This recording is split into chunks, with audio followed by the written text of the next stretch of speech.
nunca falla.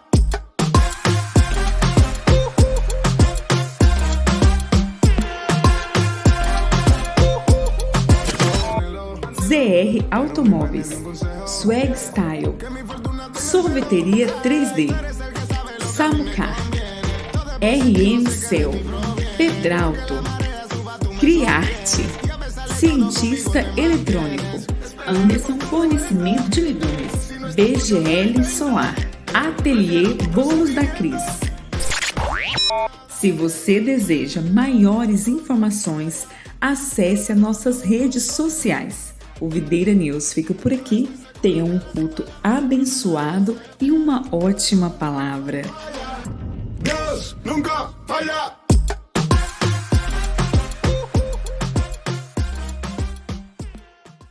O tema que eu vou compartilhar hoje é amados e enriquecidos. Tem alguém aqui que é amado? Tem alguém aqui que é enriquecido? Amém ou não, meus irmãos? Ruth, capítulo 1, nós vamos ler apenas 6 versos, mas durante a palavra eu vou contar a história de Ruth, porque o texto é um tanto quanto grande. Eu vou ler apenas os 6 primeiros versículos, que é para a gente ganhar tempo aqui. Abriu aí a sua Bíblia, anotou no seu bloco de notas. Ruth, capítulo 1, a partir do verso 1, diz assim: Nos dias em que julgavam os juízes, houve fome na terra, e um homem de Belém de Judá saiu a habitar na terra de Moabe, com sua mulher e seus 2 filhos.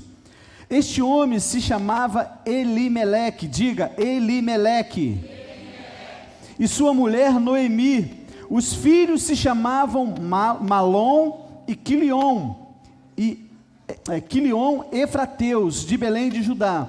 Vieram à terra de Moabe e ficaram ali. Morreu Elimeleque, marido de Noemi, e ficou ela com seus 2 filhos, os quais casaram com mulheres moabitas. Era o nome de uma Orfa e o nome da outra Ruth, e ficaram ali quase 10 anos. Quantos anos, meus irmãos? Quase 10 anos, é muito tempo, sim ou não? Morreram também ambos, Malom e Quilion, ficando assim a mulher desamparada dos seus 2 filhos e do seu marido. Então se dispôs ela com as suas noras e voltou à terra de Moabe, porquanto ouviu que o Senhor se lembrara do seu povo, dando-lhe pão. Amém, meus irmãos? Vamos orar, irmãos? Estenda sua mão para cá, ore pela minha vida agora em nome de Jesus. Ora pela minha vida agora.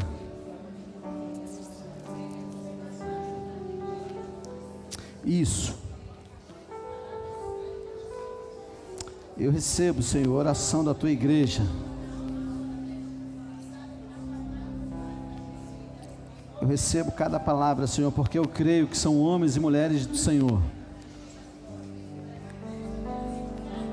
Aleluia.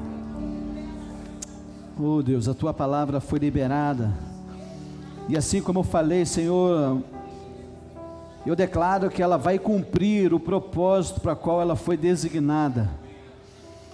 Ela vai cumprir o propósito na minha vida e na vida de cada irmão que está aqui, em nome de Jesus.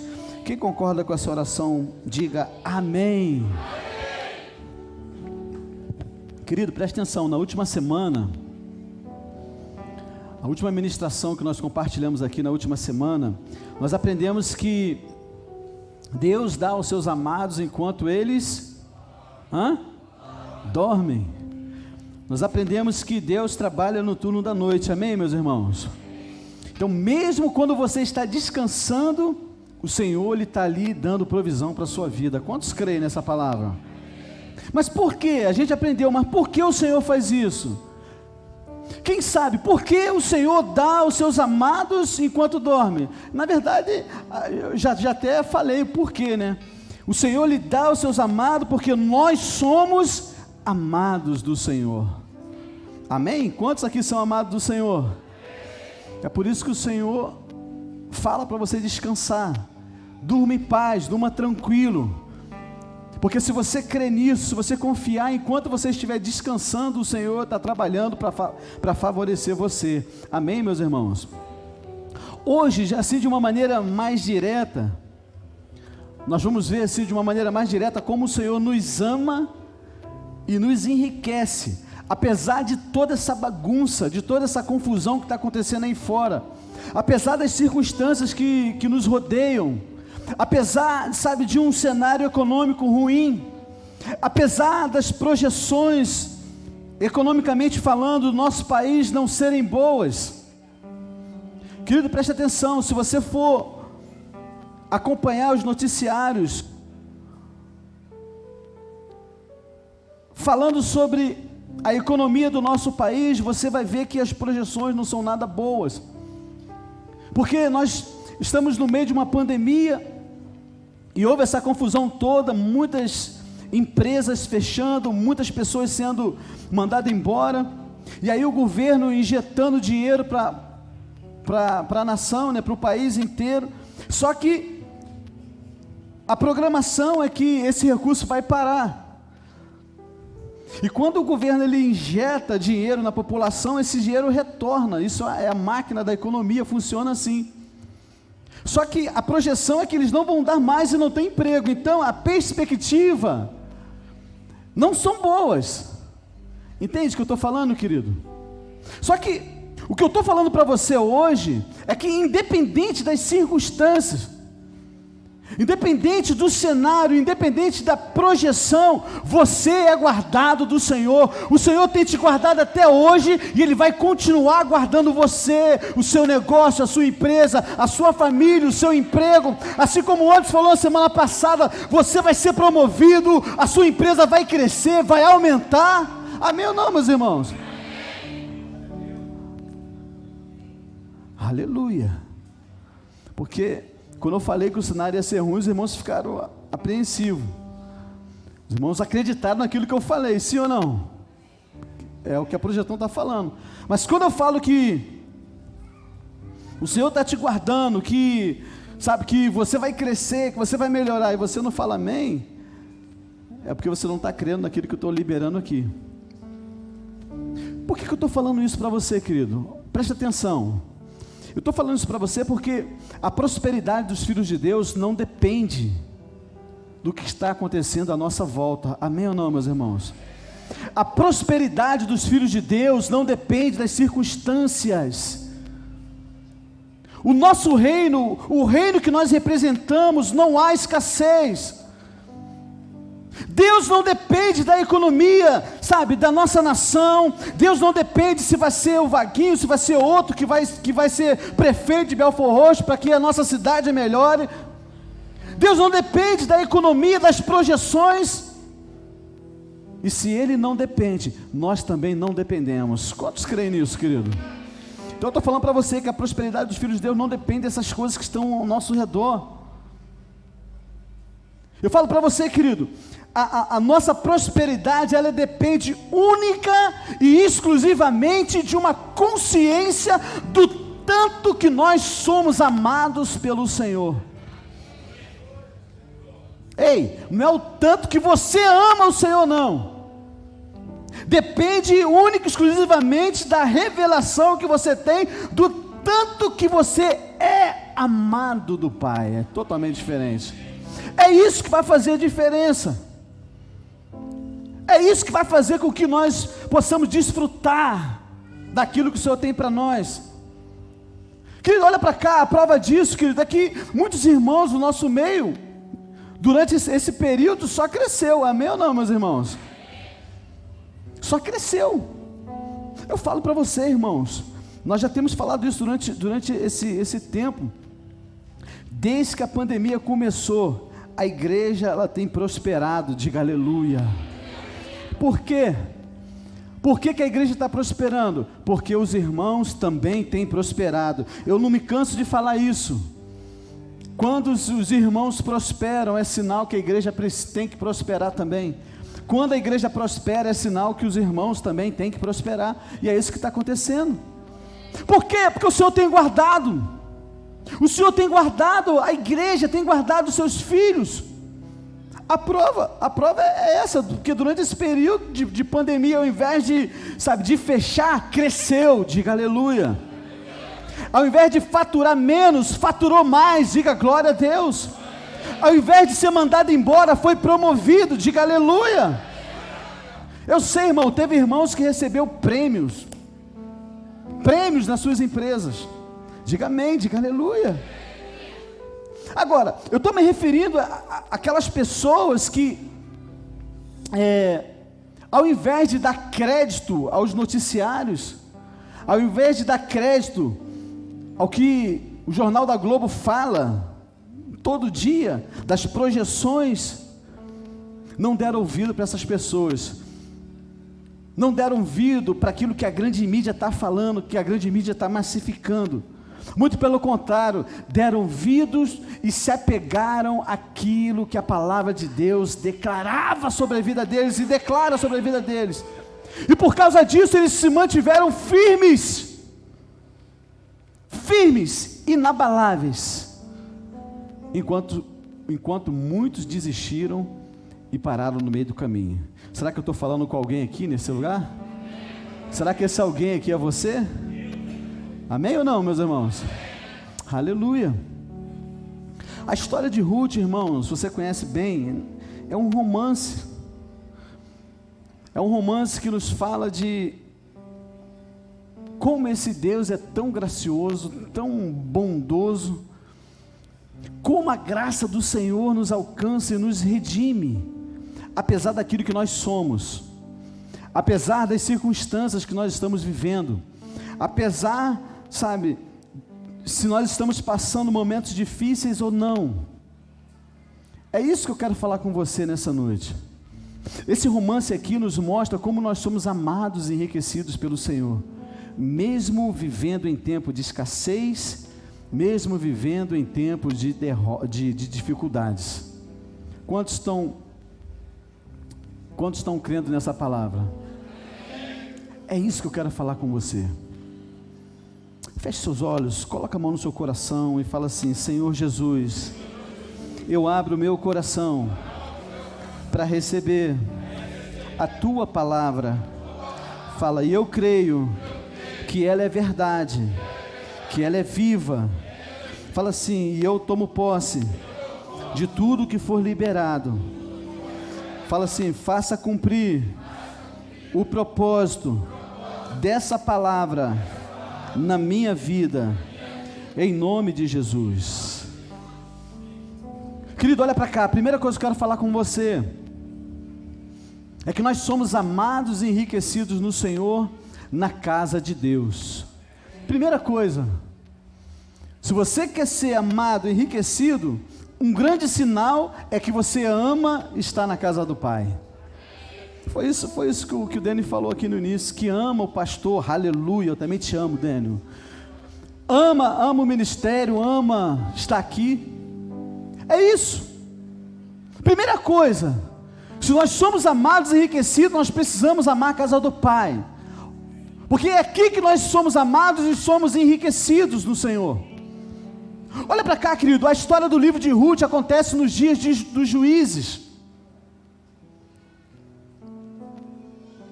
aonde não havia governo, eram os juízes que determinavam aquilo que acontecia na nação de Israel. Cada um fazia o que dava na telha. O último versículo do livro de Juízes nos dá uma imagem de como que era que as coisas aconteciam naqueles dias. Juízes capítulo 21, verso 25, ele fala assim: naqueles dias não havia rei em Israel, cada um fazia o que achava mais reto, ou seja, cada um fazia aquilo que queria, cada um fazia aquilo que achava que era certo fazer. Querido, olha para cá, a história do povo de Israel no livro de Juízes aqui é um ciclo que alternava constantemente. Como que acontecia? Acontecia uma queda na idolatria, era um povo muito idólatra. O juízo vinha em forma de servidão, e depois vinha o libertador. O ciclo era esse. Por causa da bagunça, por causa de todo mundo fazer o que queria, fazia o que estava dando na cabeça, acontecia isso. Eles caíam na idolatria, né? Vinha ali o juízo e depois vinha o libertador. Esse era o ciclo que acontecia.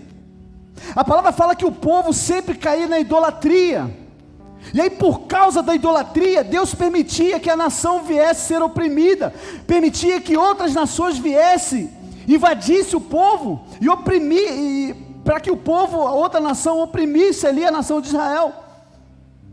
E uma vez que isso acontecia, eles clamavam a Deus, e Deus enviava um libertador, alguém para salvar. Era isso que acontecia. Esse aqui era o padrão do livro do Juízes, esse era o padrão do livro. Era uma sequência de queda, depois opressão, então via um livramento. E eu falo para você, tudo isso acontecia porque naqueles dias não havia uma liderança. Você está entendendo, irmãos? Se com essa liderança que está aí, está desse jeito, imagina se não tivesse. É por isso que toda autoridade é estabelecida por Deus, porque se não tivesse ninguém, estava uma bagunça. Você está entendendo o que eu estou falando? Era por causa disso. Tudo isso acontecia porque não havia uma liderança. Cada um fazia o que achava melhor, o que dava na cabeça. Deixa eu falar uma coisa para você, querido. Quando cada um faz aquilo que parece melhor, invariavelmente haverá caos com ausência da palavra de Deus. Sempre, inevitavelmente vai acontecer o caos. Nesse contexto aqui do livro de Ruth, ele começa dizendo que naqueles dias houve fome em Israel. Houve fome. Olha aqui, o verso 1 e 2, ele fala assim, olha, nos dias em que julgavam os juízes, houve fome na terra, e um homem de Belém de Judá saiu a habitar a terra de Moabe. Ou seja, Elimeleque, ele estava em Belém. A palavra fala que houve fome. Por causa da fome, Elimeleque saiu de Belém para habitar na terra de Moabe, onde habitavam os moabitas. E a palavra fala que ele levou a sua mulher e seus 2 filhos. Irmão, preste atenção. Ei, você que é autoridade na sua casa, tome muito cuidado com decisões que você toma, porque uma decisão errada que você tomar, você não vai sozinho, você vai levar a sua esposa e os seus filhos para junto com você. Isso é muito sério. Eu tenho falado isso, cuidado. Você é um sacerdote, irmão, preste atenção. Uma decisão que você tomar, você está levando toda a família junto com você. Foi o que aconteceu aqui com esse camarada. Ele saiu a habitar a terra de Moabe com sua mulher e seus 2 filhos, e este homem se chamava Elimeleque, a sua mulher Noemi. Os filhos se chamavam Malom e Quilion, efrateus, de Belém de Judá. Vieram à terra de Moabe e ficaram ali. Então olha para cá, o livro de Juízes aqui é um dos mais sombrios da palavra de Deus. Por quê, pastor? O povo frequentemente passava, a adorar outros deuses, se voltavam para outros deuses, sempre eles caíam ali na idolatria. E se você ler o livro aqui, a impressão que nós temos aqui é que a idolatria é o pior pecado que existe. Por quê? Porque ela sempre trazia o juízo de Deus sobre a nação de Israel, sempre trazia o juízo de Deus. Mas fica uma pergunta para nós: será que o povo não cometia outro tipo de pecado? Será que eles cometiam só idolatria? Sim ou não, irmãos?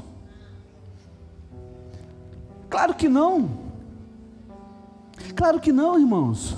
Eles cometiam também outros pecados.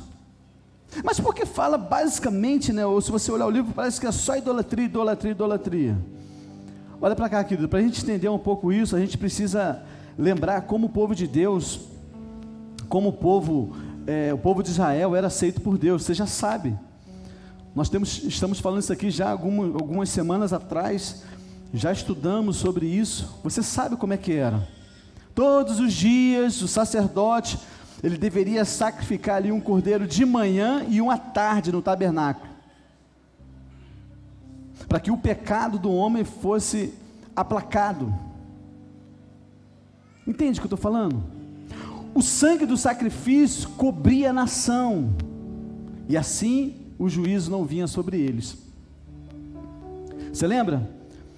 Quando o sumo sacerdote ele ia no Santo dos Santos oferecer, ele ia numa corda amarrada, e se o sacrifício fosse aceito, não fosse aceito, ele era puxado ali, arrastado, e a nação já sabia que o próximo ano não seria bom, seria um ano de fracasso, derrota sobre os inimigos, um ano de escassez, um ano sem colheita, um ano de fome.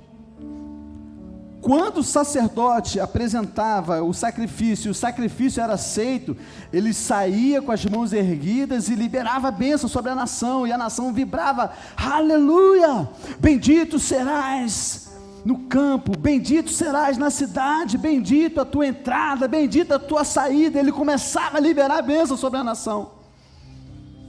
Era assim que o povo era aceito, entende? Então o sangue do sacrifício cobria a nação, aí o juízo não vinha sobre eles. Mas também a palavra fala que cada um deveria sacrificar o Senhor nas festas, pela sua vida pessoal, entende? Qual o problema aqui, pastor? O problema é que quando eles caíam na idolatria, eles deixavam de adorar o Senhor, entende, querido? E aí sem sangue, o juízo não podia cobrir o pecado da nação. Está entendendo? Quantos estão entendendo o raciocínio, irmão? Esse que era o problema. Então aqui, não é que a idolatria fosse o maior pecado, ou o pior pecado, ou que deixasse Deus mais irado, não. O problema é que eles deixavam de adorar a Deus com um sacrifício que cobria o pecado. Esse que era o problema. Você lembra? Nós pregamos aqui algumas semanas passadas, falando sobre o sangue, a oferta de Caim, a oferta de Abel. É interessante que quando Caim derrama o sangue de Abel, o Senhor disse que a terra negaria a semente. Gênesis 4:12. O que aconteceu? A fome começou a acontecer na terra. Então a fome veio por causa de uma rebelião. Agora, se você olhar aqui a palavra Belém, Belém significa casa do pão. Para nós aqui é padaria, vamos dizer assim. Casa onde tem sustento, casa onde tem alimento. Belém significa isso, casa do pão. Judá significa louvor. Então o que aconteceu? Houve fome na casa do pão e na terra do louvor. Olha que coisa, irmãos. Houve fome na casa do pão e na terra do louvor. Querido, lembre-se de uma coisa. É importante eu falar isso aqui, porque Deus não envia fome. Amém ou não, meus irmãos? Mas muitas das vezes Ele permite que ela venha. Você precisa entender que o tempo aqui, verbal aqui, no hebraico é permissivo e não causativo. Porque muitos irmãos, muitas igrejas, até alguns pregadores falam, essa pandemia aí é um julgamento, isso é um juízo de Deus, como que se Deus enviasse, como se Deus tivesse alguma coisa a ver com Covid-19, Deus não pactua com essas coisas, muito pelo contrário, Ele se esvaziou de si mesmo, se entregou numa cruz e disse que levou sobre si toda a nossa dor e toda a nossa enfermidade. Você está entendendo o que eu estou falando, querido? Então Deus muitas das vezes permite que algumas coisas aconteçam, não causa. Você precisa ter essa consciência, precisa saber diferenciar isso. Em Gênesis, Deus disse a Abraão que no tempo de fome, ele não deveria sair da terra. O que Abraão fez?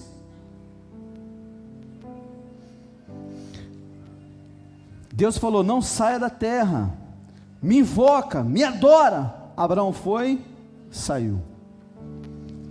Preste atenção, querido. Elimeleque fez a mesma coisa. Elimeleque, ele decidiu sair de Belém, junto com a sua esposa, junto com seus 2 filhos, para ir morar em Moabe, como eu falei, na terra dos Moabitas, uma terra que foi reprovada por Deus, uma terra que não podia sacrificar o Senhor. Na Bíblia, nós vemos que aqueles que servem a Deus, sabe, e o adoram, preste atenção, nunca sofreram tempos de fome. Diga aleluia.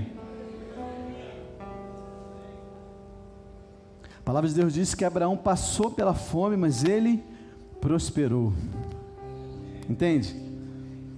Depois seu filho Isaque, um tempo em que estava acontecendo uma fome, uma escassez, ninguém colhia nada, a palavra diz que Isaque semeou em tempo de fome e colheu até 100 por 1. Eu declaro que é isso que vai acontecer com a nossa vida, em nome de Jesus, durante esse tempo. Aliás, eu quero declarar para você, querido, nós estamos praticamente, estamos no meados de novembro, nós temos 1 mês e meio antes do ano se encerrar. A nossa palavra profética para esse ano é chuva abundante. Você sabe, para que haja fruto, né, para que haja vida, para que a semente germine, o semeador ele planta, nós precisamos passar por um tempo de chuva, sol e depois chuva de novo para que a semente floresça. Quantos estão entendendo o que eu estou falando? Nós liberamos a palavra no início do ano, passamos um tempo de sol, um tempo de sequidão, mas falta 1 mês e meio, que agora vai vir a chuva do Senhor, e vai gerar, vai brotar, vai gerar vida, vai nascer aquilo que você plantou no início do ano. Você ainda tem 1 mês e meio ainda para desfrutar, querido. Quantos creem nessa palavra? Foi isso. Se isso não passar, se essa pandemia não passar, eu declaro que a unção de Isaac vai ser uma verdade na sua vida, porque você vai plantar em tempos difíceis, e você vai colher a 30, a 60 e a 100 por 1, as pessoas vão olhar para você, vem cá, você está em que país, você está morando em qual cidade, porque eu não estou conseguindo, e você está crescendo, você está prosperando, é porque você tem uma unção, tem uma palavra liberada sobre você, meu irmão. Há uma palavra profética liberada sobre a sua vida, você precisa crer nisso. Eu declaro, querido, que esse restinho de mês de novembro e dezembro vai ser o melhor mês da sua vida, em nome de Jesus, em nome de Jesus. Se você olhar para a vida de José, José estava na terra do Egito quando houve fome. Deus pega esse jovem e usa para salvar a nação. Entende, querido? Então a gente precisa sempre nos lembrar disso. Por quê? Porque no mundo as crises são cíclicas, elas passam, elas vêm e vão. Ei, mas a palavra de Deus, a promessa de Deus, ela nunca passa. Qual é a palavra de Deus para nós? É que nós seremos supridos em meio à crise. Diga aleluia, diga glória a Deus. Você é diferente, irmãos, você é muito diferente desse povo que está lá fora agora. Amém ou não, meus irmãos? Olha o que a palavra de Deus fala: em vez de permanecer na terra, Elimeleque saiu e foi morar em Moabe. Foi para uma terra, foi para a terra dos Moabitas, um povo que havia sido rejeitado por Deus naquela época. Sabe? Elimeleque havia esquecido o significado do seu próprio nome. Esqueceu. Olha só, querido, os seus filhos, contrariando o ensino da lei, casaram-se com as Moabitas, contrariando a lei da época ali, da vontade de Deus. Você sabe, querido, Elimeleque significa Deus é rei. Diga, Deus é rei. Elimeleque significa Deus é rei. Malom significa doente. Quilion significa desfalecido ou morrendo.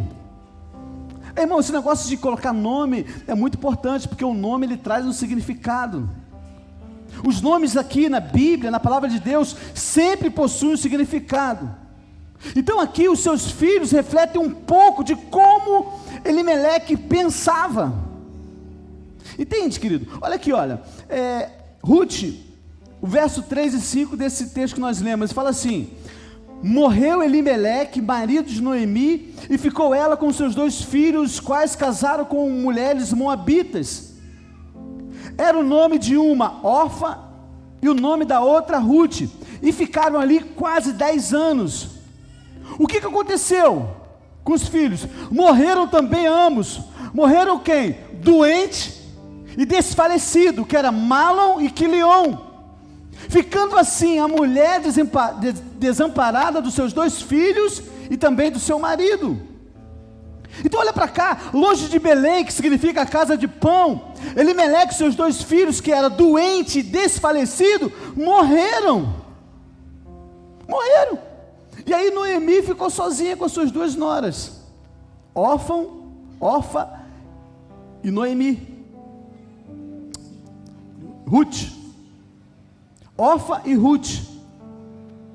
Então aqui, em termos de alegoria aqui, Noemi representa a nação de Israel. Noemi representa Israel. Entende? A nação que Deus escolheu entre todas as nações. E olha para cá, querido, não por ser melhor do que qualquer uma outra pessoa, mas sabe para quê? Para mostrar a glória de Deus. Mostrar a glória de Deus para o resto do mundo. Simplesmente assim. Assim como o Senhor escolheu a nação de Israel para mostrar a glória de Deus, escolheu Noemi também. Quantos estão entendendo o que eu estou falando, querido? A palavra de Deus diz que Noemi decidiu voltar para Belém, porque ela ouviu que o Senhor se lembrara do seu povo, dando-lhe pão. Entenda uma coisa, querido, não foi a dureza da terra que fez voltar, é isso que você precisa entender. O que fez Noemi voltar foi ela ouvir que Deus havia se lembrado da nação e dando suprimento. Entende, querido? Olha, versos 6 e 7. Então se dispôs ela com suas noras e voltou à terra de Moabe, porquanto nesta ouviu que o Senhor se lembrara do seu povo, dando-lhe pão. Saiu, pois, ela com suas 2 noras do lugar onde estivera, e indo elas caminhando de volta para a terra de Judá. Foi exatamente o que aconteceu com o filho pródigo. Quantos lembram aqui a história do filho pródigo? A palavra de Deus diz que o filho pródigo se lembrou como que era na casa do seu pai, como que havia abundância na casa do pai. Fala, meu Deus, o que eu estou fazendo aqui nesse chiqueiro, comendo bolotas que são lançadas para os porcos, e os empregados da minha casa, na casa do meu pai, têm pão em fartura. Ele se lembrou da mesma forma, querido. Ele se lembrou que na casa do pai havia pão em abundância. Ei, abre o teu coração e receba essa palavra. São as boas novas que trazem pessoas de volta para Deus. É o nosso testemunho, uma palavra liberada de coisas boas que o Senhor está fazendo, que faz com que as pessoas voltem para a casa do Pai. Você sabe, irmão, muitas vezes coisas ruins acontecem conosco. Sabe? Muitas vezes coisas ruins acontecem porque nós abandonamos a bondade de Deus. Muitas das vezes, irmãos, mas nós precisamos saber que a bondade de Deus nos traz de volta. Diga aleluia, diga glória a Deus. Entende, querido? Nós precisamos aprender a não deixar a casa de Deus, nem a sua presença, quando as coisas parecem ruins. Porque o que é mais comum a gente ver são pessoas saindo da casa de Deus, julgando não estar passando, sabe, um momento bom, está difícil, as coisas estão dando erradas, E muitas das vezes, uma família inteira é prejudicada. Uma família inteira sofre por causa de uma decisão errada que nós tomamos. Quantos estão entendendo o que eu estou falando, querido? Elimeleque tinha medo de que a fome o destruísse. Por isso que ele vai e sai da onde? Da casa do pão. Olha que interessante, irmão. Aquilo que ele temia veio e aconteceu com ele e com seus 2 filhos, que era o medo da morte. Você está entendendo o que eu estou falando, querido?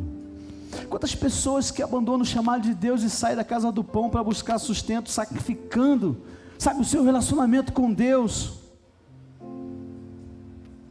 Muitas pessoas abandonam o próprio chamado. Querido, presta atenção. O suprimento de Deus está na casa dele aqui. Fala para quem está do seu lado, o suprimento está na casa de Deus. Você sabe, muitas das vezes por causa de uma palavra que você ouve ou que você ouviu, uma palavra que é liberada aqui, preste atenção, querido, já falei isso várias vezes, eu vou falar de novo. Por causa de uma palavra que é liberada no altar, a sua vida pode dar uma guinada e mudar radicalmente. Sabia? Radicalmente. Então, querido, estou falando para você, no nome de Jesus, jamais abandone o Senhor, jamais deixe de congregar, jamais dê ouvido àqueles que andam, sabe, desigrejados, porque agora existe uma classe de desigrejados, aqueles que estão fora da igreja, mas não, Deus está no meu coração. Desigrejados.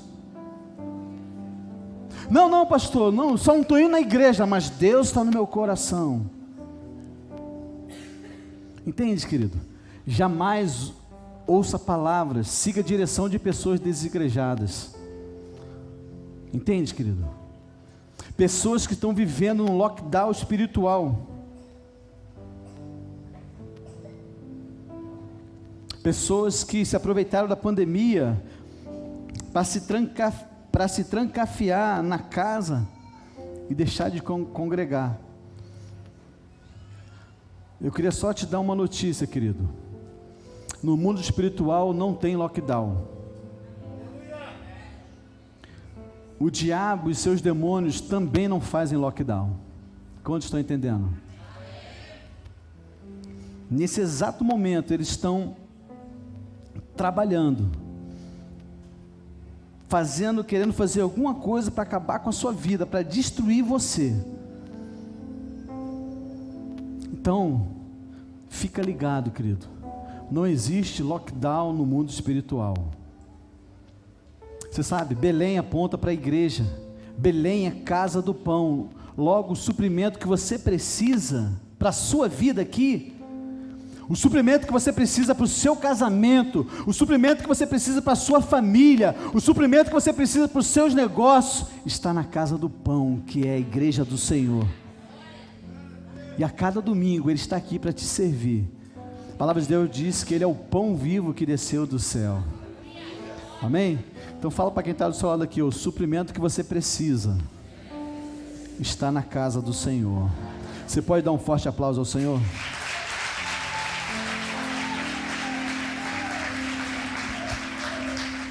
Segundo lugar, nós somos amados e enriquecidos quando nos abrigamos nas asas do Senhor. Ruth era de Moabe. Esse povo era um povo descendente de um incesto entre Ló e uma das suas filhas. Olha para cá. Já falei para você, os moabitas haviam sido amaldiçoados, rejeitados por Deus, eles não podiam nem participar da igreja do Senhor. Era um povo, uma nação que era reprovada por Deus. Então, assim houve um momento em que Ruth, ela vivia debaixo da maldição, e ela estava fora da casa de Deus. Presta atenção, querido. Olha para cá. Enquanto ela estava casada com Malom, que era doente, a palavra fala que Ruth não tinha filhos. Malom significa doente. Então, enquanto ela estava unida à doença, ela era infrutífera. Entende, querido?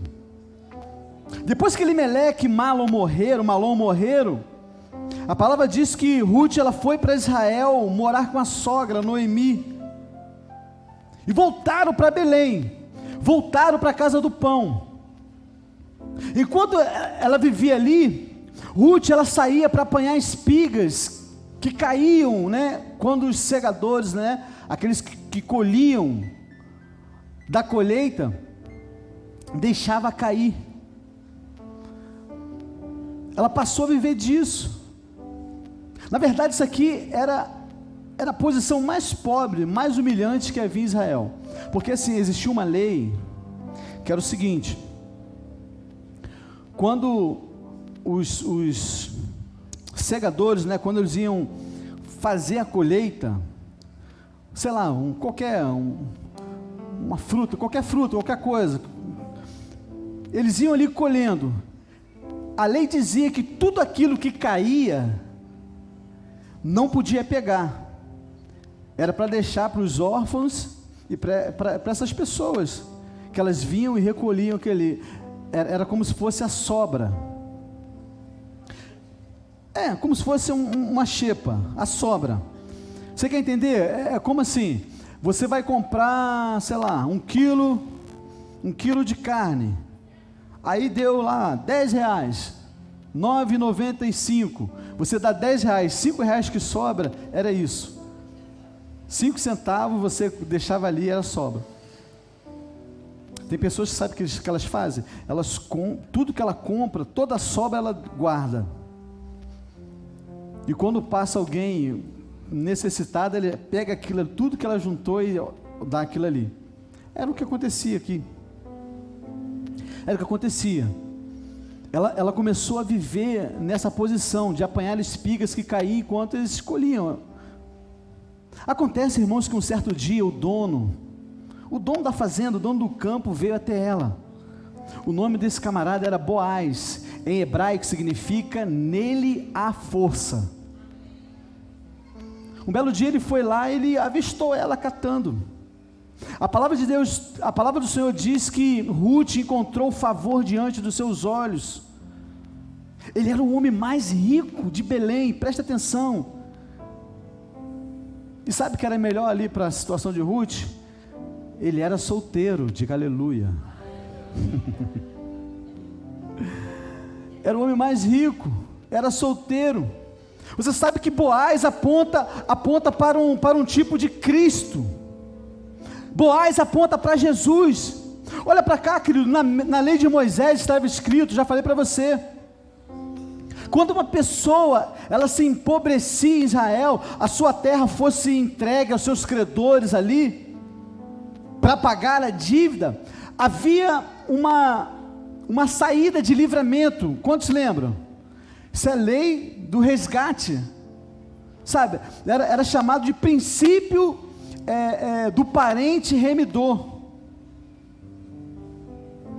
Se você passasse por uma situação dessa, se você tivesse algum parente mais próximo, esse parente tivesse condições de te redimir, resgatar, comprar de volta, porque redimir significa comprar de volta aquilo que originalmente era seu, você tinha esse direito. A lei do remidor. Entende, querido? Se a pessoa tivesse esse parente rico, ele tivesse disposto a comprar você de volta, a comprar a terra, a comprar tudo, e quisesse casar, por exemplo, com a viúva, se no caso ela fosse viúva, ele poderia então resgatar tudo de volta, resgatar de volta os bens dos quais aquela pessoa havia empobrecido. Então olha para cá, querido, muitos possuíam parentes ricos, que tinham condições de resgatar, só que muitos deles não tinham disposição, não estavam dispostos a resgatar a dívida. Muitas vezes, irmãos, aqueles que ficavam pobres, era alguém que administrava mal as suas finanças, entende? Ele administrava mal as suas finanças, por isso o parente rico ali não tinha disposição de querer abençoar.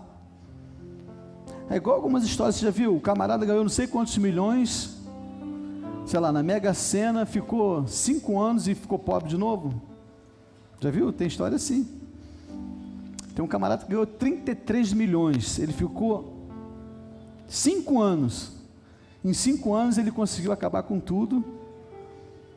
E hoje ele trabalha de ajudante num bar, parece. Postou a reportagem há um tempo atrás. O camarada olhava assim, pô, o cara, por mim vai ficar aí. O cara não tinha disposição para resgatar esse camarada de volta. Entende, querido? Preste atenção, querido. Tudo isso que eu estou falando para você aponta para o Senhor Jesus. Amém ou não, meus irmãos? Por quê? Porque o Senhor Jesus não era apenas rico, mas também Ele queria nos redimir. Diga aleluia. Ele se fez homem, sabe, para se tornar um parente mais próximo, e dessa maneira, dessa forma, assim, Ele poder legalmente, poder nos redimir. Porque a palavra de Deus diz que Ele, sendo Deus, Ele se esvaziou, se tornou homem como nós. Ele teve que nascer, sabe, do útero de uma mulher comum, cresceu, estudou, aprendeu, trabalhou, sofreu tudo que nós sofremos, para que Ele pudesse ter direito de nos comprar de volta. Quantos estão entendendo o que eu estou falando? A palavra de Deus diz que Boaz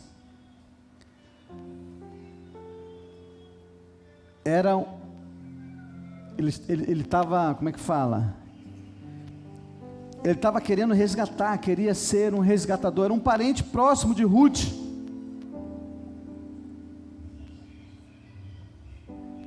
E aí a palavra de Deus diz que ele se apaixonou por ela. Então, ele estava disposto a redimi-la daquela pobreza, redimi-la dos bens que foram perdidos, de tudo. Na verdade, ela foi por causa do seu ex-marido, né, que havia falecido. Olha para cá, querido, era costume dos donos das plantações, no período da colheita, dormirem lá nos celeiros, em cima dos grãos ali, com medo de assalto. Então eles armazenavam tudo ali, deitavam em cima, guardando. A palavra de Deus diz que Ruth, ela orienta, na verdade ela é orientada pela sua sogra, fala assim: olha, bota um vestido bem lindo, compra um perfume mais cheiroso que você puder comprar, e se deita aos pés de Boaz. A palavra de Deus diz que um dia, meia-noite, Boaz estava lá dormindo em cima dos seus grãos, da sua colheita. Ele vai dar uma espreguiçada assim, ele estica a perna assim, quando foi ver, era Ruth, deitada nos seus pés. Ele toma um susto. Deixa eu te falar uma coisa para você, receba isso no teu espírito. Estar aos pés é uma atitude de adoração. Entende, querido? Nos evangelhos, cada vez que uma pessoa caiu aos pés do Senhor, ela recebeu o milagre, recebeu o poder do Redentor. Presta atenção, querido. Verso 9 e 10, ele fala assim: disse ele: quem és tu? Ela respondeu: sou Ruth, tua serva. Estende a tua capa sobre tua serva, porque tu és resgatador. Disse ele: bendita sejas tu do Senhor, minha filha. Melhor fizeste a tua última benevolência do que a primeira, pois não foste após jovens, quer pobre, quer ricos. Ruth então fala para Boaz assim: estenda a tua capa sobre a tua serva. No hebraico, a palavra capa, nesse contexto aqui, é mesmo usada para asas. E aí uma tradução aqui apropriada era o seguinte: estende as tuas asas sobre a tua serva. Você está entendendo o que eu estou falando? A palavra capa usada aqui nas orações judaicas é chamada de talit. Talit é aquele, o pastor Senir me deu até tipo um chalé, né? Que coloca na cabeça assim, geralmente são usados, chale, né? Chale. Coloca na cabeça, geralmente eles usam no momento de oração.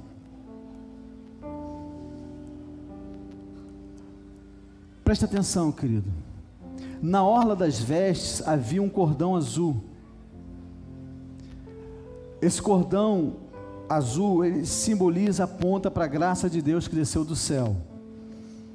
Se você ler Números 15, a partir do verso 37, diz assim: disse o Senhor a Moisés: fala aos filhos de Israel e dize-lhes que nos cantos das suas vestes façam borlas pelas suas gerações, e as borlas em cada canto, presas com um cordão azul, e as borlas estarão ali, para que vendo-as, vos lembreis de todos os mandamentos do Senhor, e os cumprais. Não seguireis o desejo do vosso coração, nem os vossos olhos, após os quais andais adulterando, para que vos lembreis de todos os meus mandamentos, e os cumprais, e santos sereis a vosso Deus. Como todo mestre de Israel, o Senhor Jesus também usava um talit. Como eu falei para você, era um acessório judaico, que era usado de uma forma de chale, né, feito de linho. Presta atenção, querido. Nas suas bordas, nas suas pontas, tem umas franjas. E esse acessório é usado na cobertura, principalmente, como eu falei, quando eles estão no momento de oração. Olha para cá. As duas pontas do talit são chamadas de asas. Você precisa entender isso aqui. No último livro do Velho Testamento, nós lemos que o Messias traria salvação nas suas asas. Malaquias 4, verso 12, ele fala assim: mas para vós, os que temais o meu nome, nascerá o sol da justiça, trazendo curas nas suas asas. Vós saireis e saltareis como os bezerros da estribeira. Então o talit, nesse contexto aqui que eu estou falando para você, simboliza, aponta para a justiça de Cristo. Então quando você toca na justiça de Cristo, quando você toca na orla, na asa, na beirada do talit, esse é o momento em que o milagre acontece na sua vida. Quantos estão entendendo o que eu estou falando? Foi exatamente assim que aconteceu com aquela mulher da hemorragia. No meio daquela multidão, o Senhor sendo tocado, sendo empurrado por muitas pessoas, e aquela mulher que estava sofrendo ali por 10 anos, com um sangramento, e ela fala assim: ao menos eu tocar na orla das suas vestes. E ela, no meio daquele tumulto ali, ela vai e consegue tocar. E o Senhor fala: quem me tocou? Mas como, mestre? Todo mundo está te amassando, todo mundo está te apertando. Você fala: quem te tocou? Não, me tocou sim, porque de mim saiu virtude. Quantos estão entendendo o que eu estou falando, querido? Olha para cá, querido. Boaz certamente tinha um talit naquele momento ali.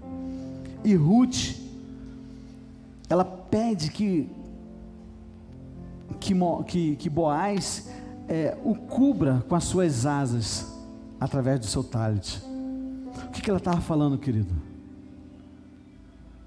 Me salva, me guarda, me livra. Entende o que estou falando? Nessa hora, ela estava falando, sabe de quê? Especificamente aqui dentro desse contexto, ela estava falando de casamento.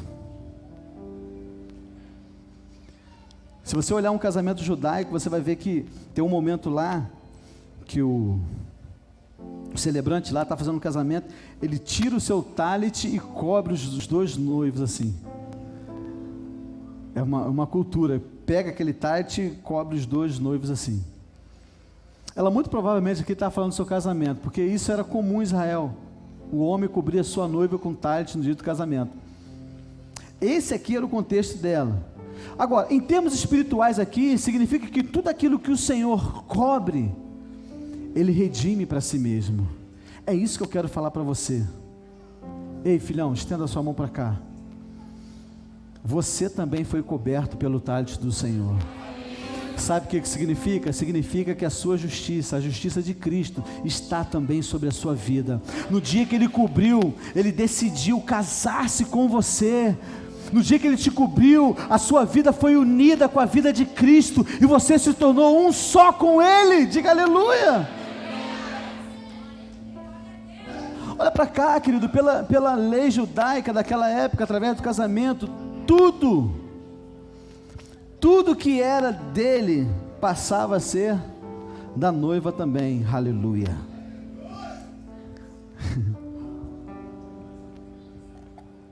Eu acabei de falar para você que o Senhor lançou o seu talhe sobre a sua vida, que o talhe representa o casamento. Eu falei que quando você confessou Jesus como Salvador, Ele lançou o talhe sobre a sua vida e você passou a ser um só com Ele, na verdade. E eu falei que tudo que é dele agora passou a ser seu. Diga aleluia. Você está entendendo o que eu estou falando? Então preste atenção, todas as vitórias dele são suas também. Todas as conquistas do Senhor são conquistas suas também. Ei, se ele é abençoado, você é abençoado também. Se ele é amado do Pai, você também é amado do Pai. Ei, se ele foi enriquecido, você também foi enriquecido. Olha para cá, querido, quando nós estamos debaixo das suas asas, nós somos amados e enriquecidos pelo Senhor. Quantos creem nisso? De verdade, de verdade. Aleluia. Eu quero liberar uma palavra sobre a sua vida, em nome de Jesus. Estenda a sua mão para casa. Só você que crê, só você que crê e quer receber essa palavra. Eu digo sobre a sua vida que vai se levantar um Boaz diante de você. Sabe assim, alguém que vai gostar de você de graça. Vai bater o olho assim em você e falar: é esse camarada aí, é esse aí. Vai gostar de você de graça. Quer saber mais? Esse contato vai mudar a sua vida, vai mudar a sua história. Você sabe que Boaz é alguém que Deus levanta. Boaz é alguém que Deus coloca no nosso caminho. É um contato que tem um poder de mudar a nossa vida, a nossa história, o nosso destino. Porque Boaz aponta para Deus, Boaz aponta para o Senhor. Entende, querido? Boaz aponta para alguém que Deus coloca na sua frente. E eu sinto que eu estou falando para alguém aqui. Deus está enviando um Boaz para a sua vida, meu irmão. Olha só, a palavra de Deus diz, eu já falei isso para você, que Ruth, quando ela chegou em Belém, ela começou a catar os restos que caíam nas plantações. Ela começou a viver disso, e essa era a pior posição de alguém em Israel. A palavra fala que Boaz chega, o dono da fazenda, imagino que ele estava todo, né? E ele olha, ele vê, a palavra diz que ele olha para Ruth e fala assim, chama um dos seus servos ali: quem é aquela jovem ali? Ah, é Ruth, ela está catando das sobras. Faz o seguinte, deixa cair bastante, chacoalha lá, chacoalha para cair as espigas, para ela. Você está entendendo o que eu estou falando? É assim que Deus vai enviar uma pessoa para você. Ele vai olhar para você, porque eu creio, irmão, eu creio que Deus conecta pessoas para nos favorecer.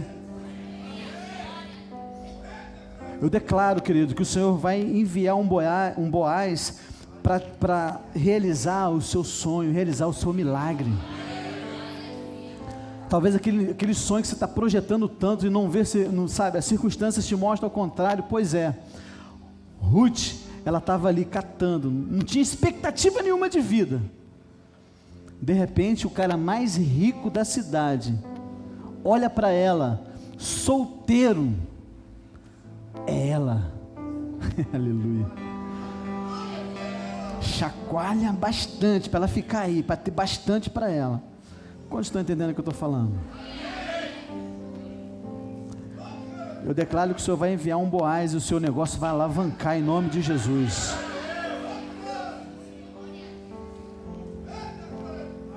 Alguém que é levantado por Deus, irmãos. Entende? Fala para quem está do seu lado assim: Boaz está de olho em você.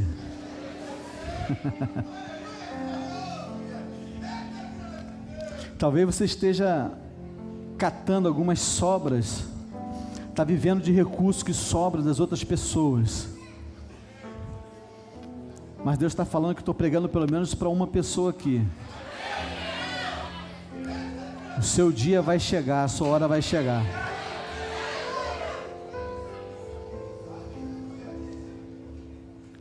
Fala mais uma vez: Boaz está de olho em você.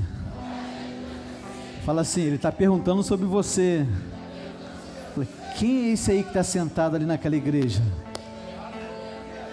Quantos estão entendendo o que eu estou falando? Quantos recebem essa palavra em nome de Jesus? Você pode dar um forte aplauso ao Senhor?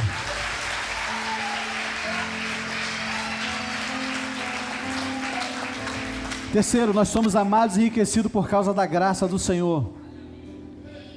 Olha para cá, querido. No meio ali desse santo drama havia uma terceira parte. Existia um parente ali que era mais próximo do que Boaz. Tinha um direito na frente de Boaz. Você sabe que a lei veio antes do Senhor Jesus. Embora Jesus, a palavra diz que ele já era antes da fundação do mundo. Mas para nós, homem aqui, a lei veio antes de Jesus. Então presta atenção. É isso que Boaz diz para Ruth: olha só, eu quero casar com você, mas existe alguém que está na minha frente. Existe alguém que tem o direito de te redimir primeiro do que eu. Tem a prerrogativa de te redimir. Olha o que ele fala: ora, é muito verdade que eu sou resgatador, mas ainda outro resgatador há mais chegado do que eu. A palavra de Deus diz que no dia seguinte Boaz tomou 10 homens, 10 homens dos anciões da cidade, para tomá-lo ali como testemunha. Por que era 10, irmãos? Porque esses 10 aqui representam a lei. Então, embora o Senhor já existisse aqui antes da lei, porque a Bíblia diz que ele já era desde o princípio, como eu falei, entende? Então, do ponto de vista da manifestação do homem, ele veio primeiro, como eu já te falei. E ele vai falar: olha, tem um aqui, está na minha frente. Deixa eu te mostrar isso aqui, no verso 4, no verso do 1 ao 3, depois do verso 6. Ó, esse resgatador de que Boaz havia falado ia passando, e então disse: ó fulano, chega-te para aqui e assenta-te. Ele se virou e se assentou. Então Boaz tomou os 10 homens dos anciões da cidade e disse: assentai-vos aqui. E assentaram-se. Disse ao resgatador: aquela parte da terra que foi de Elimeleque, nosso irmão, Noemi, que tomou a terra dos moabitas, a tem para venda. Então disse o resgatador: para mim não a poderei resgatar, para que não me prejudique a minha. Redime tu o que me cumpriria resgatar, porque eu não poderia fazê-lo. Então o camarada, ele chegou para negociar, o camarada falou: ó, eu não quero, eu não vou negociar, eu não vou resgatar. Em outras palavras, está falando: se depender de mim, ela vai ficar lá, se você quiser, está liberado. Então veja que o resgatador aqui, por direito, da lei, ele não quis, falou que não podia. Na verdade, eu não poderei fazer isso. Na verdade, a palavra é essa: ele não pôde, ele não quis e não podia resgatar Ruth. Logo, a palavra de Deus diz que Boaz se prontificou e tomou a posição de remidor. Escuta o que eu vou te falar, querido. O que a gente aprende com isso aqui? Mais uma vez, a gente aprende que a lei não tem poder para nos salvar. Diga assim: a lei não tem poder para nos salvar. Você sabe, o padrão da lei não pode ser alterado. A lei ela até está numa posição elevada, e ela não pode se curvar para redimir o pecador. Presta atenção, a palavra de Deus diz que o Senhor Jesus desceu da sua glória, se fez como nós, justamente para nos levar de volta à casa do Pai. Amém ou não, meus irmãos? Então, diante da impossibilidade do resgatador redimir a Noemi, Boaz publicamente assume o papel firmado, sabe, numa aliança pública. Na verdade, o que nós vamos fazer no batismo, né? Nós vamos professar publicamente a quem nós servimos. Amém, meus irmãos? Ruth 4, verso 7 fala assim: naquele tempo, o costume em Israel quanto ao resgatador e permutas era este: o que queria confirmar qualquer negócio, tirava o calçado e dava ao seu parceiro. Assim se confirmava o negócio de Israel. Nós vimos isso. Sandália fala de direito. Se ele não quisesse, ele falava assim: ó, eu tiro o meu sapato, toma aqui, ó, o direito agora é seu. Sandálias, sapato, calçados, fala de direito. Então, tirar o sapato significa que eu não tenho direito. Então, a partir daquele momento, a lei não tinha mais direito sobre Ruth. Quantos estão entendendo o que eu estou falando? Você, querido, certamente já percebeu aqui que Ruth aponta para nós, Boaz aponta para o Senhor Jesus, que é o nosso parente mais próximo. Entende, querido? Você viu mensagens passadas, Moisés estava debaixo da lei e o Senhor falava face a face. Teve um dia que Moisés foi estar diante do Senhor, ele fala: Moisés, tira a sandália, porque o lugar que você está é terra santa, ou seja, você não tem direito de estar aqui. Esse é o significado, você não tem direito de estar na minha presença. Todavia, quando você olha para a história do filho pródigo, que já estava debaixo da graça, o pai faz exatamente o contrário. O pai, diante de um filho que fez tudo errado, aprontou todas, e quando ele está diante do pai, o pai fala: traga sandálias e coloque nos seus pés. Quantos estão entendendo o que eu estou falando?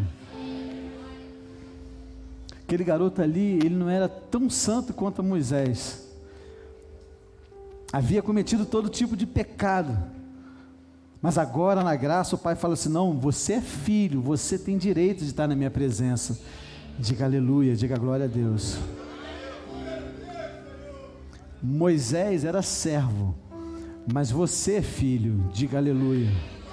Quantos estão entendendo o que eu estou falando, querido? O verso 9 do capítulo 4, ele fala assim: então Boaz disse aos anciãos e a todo o povo: sois hoje testemunha de que comprei da mão de Noemi tudo que pertencia a Elimeleque, a Quilion e a Malom. Boaz, que representa o Senhor Jesus, declara diante do mundo espiritual, querido, que comprou tudo de volta. Ei, comprou tudo de volta que pertencia a Elimeleque, que significa o quê? Deus é rei. Então olha para cá, em outras palavras, tudo que foi dado por Deus, o rei, ao homem, presta atenção, tudo que foi perdido, agora foi comprado de volta por Cristo. É isso que significa redimir. Caramba, se todo mundo tiver a revelação disso, a gente deixaria de ter muitos crentes milindrados, cheios de mimimi.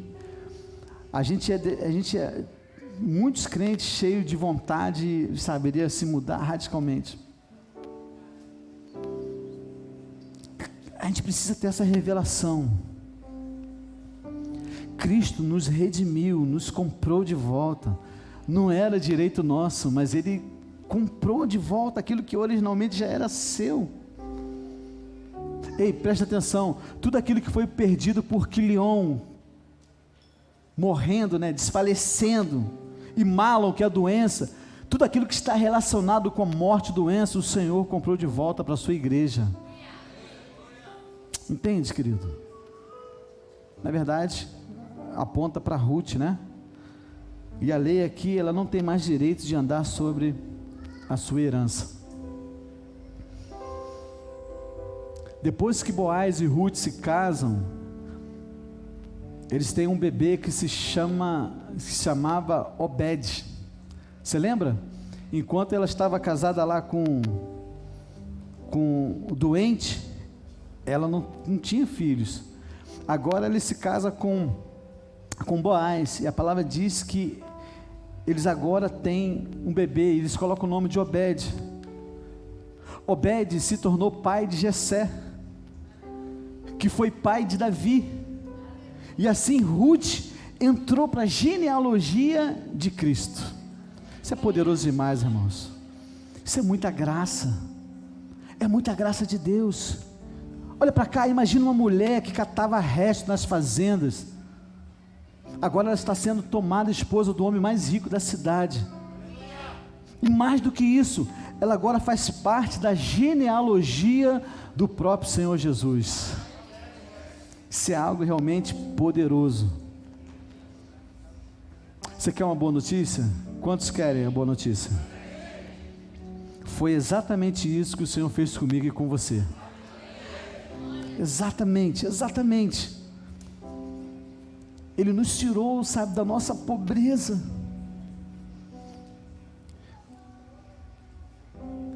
Sabe, o Senhor nos amou tanto. Para dizer a verdade, eu não sei nem o que o Senhor viu em mim. Eu não sei o que o Senhor viu em mim.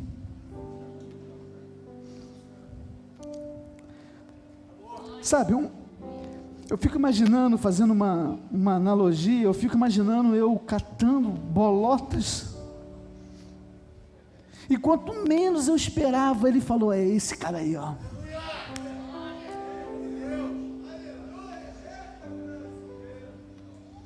Eu estava ali catando os restos que os fazendeiros deixavam cair, e o Senhor falou: chacoalha mais para ele. Sabe, Ele decidiu me amar, decidiu te amar, querido, nos tirando da nossa miséria. E quer saber? Ele decidiu casar comigo, decidiu casar com você. Ele decidiu compartilhar comigo e com você toda a sua herança, todos os seus bens, e me enriqueceu. Aleluia. E te enriqueceu você também. Quantos estão entendendo o que eu estou falando, querido? Sabe o que nos enriquece, querido? Sabe o que realmente nos enriquece? Não é levantar, dormir tarde, levantar cedo. Não é comer o pão que penosamente granjeaste. Penosamente, ó, isso aqui, ó, eu dou duro para ter isso aqui. Ah, se não fosse eu, ah, se eu não tivesse isso, ah, se eu não estudasse, ah, se eu não tivesse 3 faculdades. Não é isso não, filho, que vai enriquecer você não. Sabe, a palavra de Deus diz, nós vimos na semana passada, que o Senhor dá aos seus amados enquanto dorme. Não estou falando para você ficar em casa dormindo não, você tem que trabalhar mesmo. Você já aprendeu isso semana passada. Você está entendendo o que eu estou falando? O que eu quero que você entenda, o que vai nos enriquecer é a graça de Deus em Cristo Jesus na nossa vida. É isso que vai fazer nos enriquecer. O que é graça, pastor? Graça são portas que se abrem diante de nós. Graça são oportunidades que Deus coloca diante de você, querido. Graça são conexões, são arranjos divinos que nos favorecem, mesmo sem nós merecermos. Graça é o Senhor colocar um Boaz diante de nós para nos abençoar, mesmo sem nós merecermos, mesmo nós estamos fazendo tudo errado. Querido, preste atenção, quanto mais revelação da graça você tiver, mais enriquecido você vai ser. Quanto mais revelação, mais enriquecido. Mais revelação da graça, mais enriquecido você vai ser, querido. A história de amor de Ruth aqui é um quadro do Evangelho, querido, olha para cá.